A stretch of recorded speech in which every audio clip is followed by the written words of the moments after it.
suci Ramadan, umat muslim diwajibkan untuk menjalankan ibadah puasa sebagai bentuk ketakwaan kepada Allah Subhanahu wa Ta'ala. Antusias dan semangat juga turut menggelora ketika datang bulan yang istimewa ini.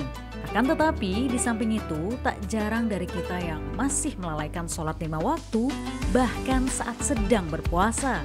Alasannya bisa berbagai macam, mungkin karena malas, atau sibuk dengan kegiatan duniawi, atau bahkan merasa sholat itu tidak sepenting ibadah puasa.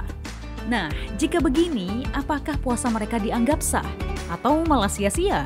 Bagaimana sih hukum puasa seseorang yang gak sholat 5 waktu? Yuk simak pembahasan selengkapnya di Ternyata Ada Dalilnya episode berikut ini. Saya Syira asalnya dari Pamulang, saya tinggal di sini. Nama saya Fatan, saya dari Pamulang. Nama saya Rafa Rabbani dari Pamulang. Pernah? Tentunya saya nggak pernah, karena kalau misalnya emang kita puasa, pastinya kita harus sholat fardu. Untuk saya sendiri sih belum pernah. Gara-gara ketiduran sih. Waktu itu pernah dijama diganti jadi.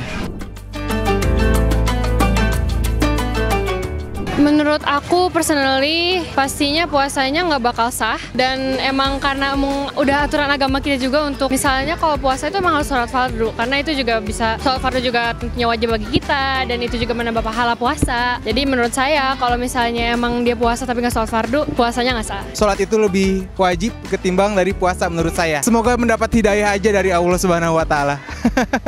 Oke, karena sholat fardu sama puasa itu memang kewajiban dari Allah Subhanahu wa Ta'ala. Kita harus menjalani peraturan-peraturan dari Allah Subhanahu wa Ta'ala, seperti itu.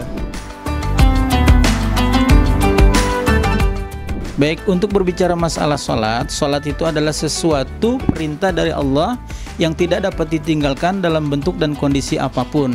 Jadi sebagaimana Rasul bersabda, awalu ma yuhassabu abdu yaumal qiyamah as-sholah.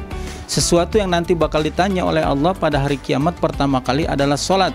Jadi sholat adalah hukumnya wajib. Nah, bagaimana korelasi antara sholat dan puasa? Dan Rasul Shallallahu Alaihi Wasallam pernah menyampaikan bahwasanya Allah berfirman dalam sebuah hadis qudsi, as-saumu li wa ana ajzi bihi. Puasa itu untukku dan nanti akan aku balas bagi orang-orang yang melaksanakan ibadah puasa. Jadi sebisa mungkin bagi kita yang melaksanakan puasa, sholat pun jangan ditinggalkan. Dan dalam bentuk kondisi apapun, sholat tidak dapat ditinggalkan. Jadi artinya puasa juga, sholat pun harus. Namun apabila kita hanya mengambil paket untuk puasanya saja, namun sholatnya tidak, nah itu wallahu alam bishawab. Sepertinya itu menjadi rahasia Allah Subhanahu wa Ta'ala, karena Allah dalam hadis qudsi tadi mengatakan, sesungguhnya puasa itu untukku dan nanti aku akan membalas daripada hambaku yang telah melaksanakan ibadah puasa tersebut.